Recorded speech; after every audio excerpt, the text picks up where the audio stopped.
Hello and welcome to this O&DR Modurol video. This is video MT04 in our series of XK8 videos detailing how we converted our automatic car to manual transmission. So in this video we're going to show you how we remove the windscreen scuttle, this plastic trim just by the windscreen wipers. We need to remove that to get the brake servo or booster out to try and incorporate the clutch pedal. So in this video we'll show you how to remove the scuttle. We're going to split this video down into various sections as per usual. First of all, we're going to summarise the location points of the windscreen scuttle and the things you need to remove, and then we'll do them in the following order. Secondly, the side trim and clips, then the caps and screws, the wiper arms, and then the washer fluid hoses. Then I'd like to talk a little bit about the leading edge seal against the windscreen and the use of mastic.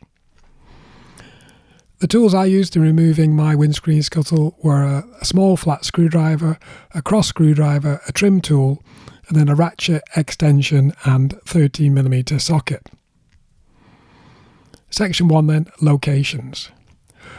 A quick summary of all the locations. There are 8 self-tapping screws securing the windscreen scuttle, or actually plenum cover if you want to be technical, but in this video I'm going to refer to it as the windscreen scuttle. I'll show you part numbers as we go through the video, but I'm not going to read them out, and that's for my specific year of car. If you have a later car, the part number might be slightly different, but the base sort of letters and numbers should be similar. The scuttle itself is made from plastic. It's a plastic moulded and it's spray painted Dorchester grey if you have a car up to model year 2005, and from that point it changed to black. There are actually other locations of trim. There's 2 big pieces of seal trim located on the outer edges at the bottom corner there, and the 2 drain tubes hook on. You can see the hook just there in the middle. And there are 2 trim clips in the centre 2 trim clip points there as well. Still looking at the top, there are actually 2 pipe joints which feed the windscreen washer fluid to the wipers. And looking underneath, you see the top centre, those are joined together with a T-piece in the centre. Keep looking at the bottom. There are drain tubes in the top corner, you can see there, and these are actually there's a rubber moulded drain tube which feeds the water from the scuttle into the inner wing. Section 2 then, side trim and clips. So we talked a little bit about the rubber drain tubes. They're actually hooked on. The rubber tube is actually hooked on to the scuttle, and you basically pull off the rubber and unhook it to remove them. It's simple as that. The trim, there are 2 actually small sealing strips that actually locate on the very edge of the scuttle there, and to remove them you just pull up and off. They're very easy to remove. In the middle though, there's 2 trim clips. Mine just pulled up and out really easily, but I believe there should be actually a rivet screw in there instead of the clips that I had. I'm not sure if that's particular to my car or somebody had been there before and replaced them with these clips. Section 3 then, caps and screws. So the self-tapping screws we spoke about in the beginning, they're actually 4 of those are covered by these covers to try and tidy it up. To actually remove them, you just need to get your fingernail underneath and flick them off. So it's very easy. And then you'll see that self-tapping screw there, and it actually locates in the body. There's actually a plastic clip nut underneath there. All the part numbers are there if you need more of those. To remove them, just use your cross screwdriver.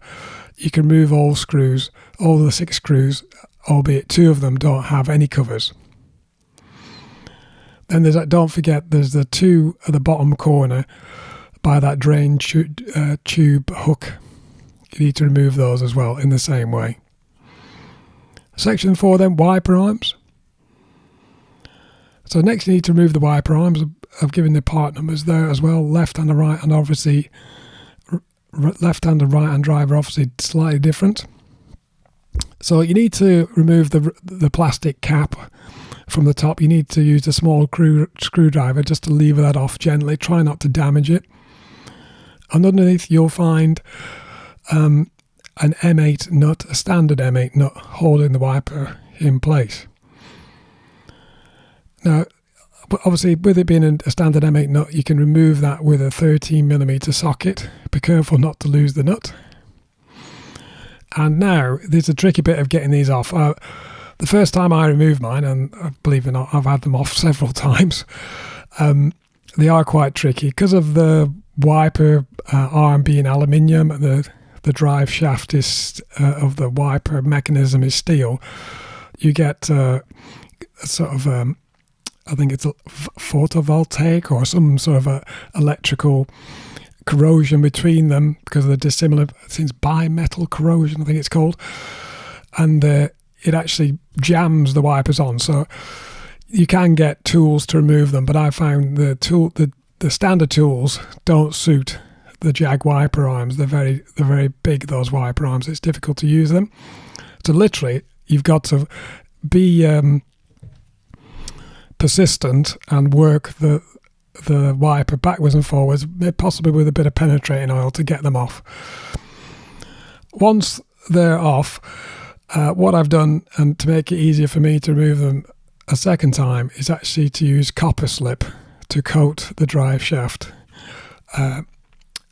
sort of taper, and that makes them very easy to remove. I didn't have any problems removing these. They just lifted straight off. Section 5 then, the washer fluid hoses. So now your scuttle should be loose but retained by the washer fluid hoses.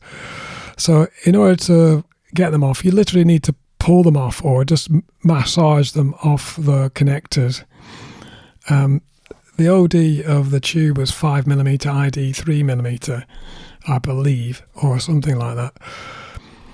But be careful not to break those nipples on those locations. When you turn the scuttle upside down, you'll see that T assembly we spoke about, where the two wiper arms join together to the main feed from the washer bottle. Again, you need to just pull that off. I believe that pipe is slightly bigger diameter. It's OD 6mm, ID 4mm. Once removed, then the scuttle is normally free to be removed from the car. However, I want to talk a little bit about Section 6 sealing and mastic. So in my case, previously when I removed the scuttle, because I have done it before, is I used mastic to secure the leading edge, because once you remove the scuttle, that seal doesn't always sit perfectly in line with the windscreen. And the problem with that is if water gets down past the scuttle seal, in theory, you can have lots of problems. So, if you get a big gap like this, in theory you could get the water going down into your air vents or plenums, into the bulkheads where the brake servo is, and there's a hole then into the pedal box, into your feet. So you don't really want water flowing down into the engine compartment and then into the cabin or your HVAC unit. So what I did, I used mastic along that edge to seal it, but obviously it's a bit tricky getting it off again. So what I had to do, this is where the trim tool came in. I had to use a trim tool as careful as I could to release it. It did work, but I think that rubber seal is now slightly damaged. I'm going to have to sort of blend it in with a bit of mastic when I put it back on. You can see here the front seal is a little bit damaged. Hopefully you can see that in the picture. And you can see the mastic of residue left on the windscreen, which I need to remove. I put sort of a 3 or 4 mil bead of mastic down. It wasn't a massive amount. You can see here a bit more clearly. So that I need to get that off. And I've got the same with the windscreen scuttle. I need to just clean that up. You can see the rubber seal there that's on that leading edge of the scuttle. That is the thing that's difficult to seal second time round, hence the use of mastic. Okay, there you go. Hopefully that explains how to remove your windscreen scuttle. we're going to the next video in the series, we're going to show how to remove the brake booster or the brake servo and the brake pedal. So take a look out for that video. It's coming up very shortly. Thanks very much for watching. Please like, comment, share and subscribe for more XK8 videos. Bye bye.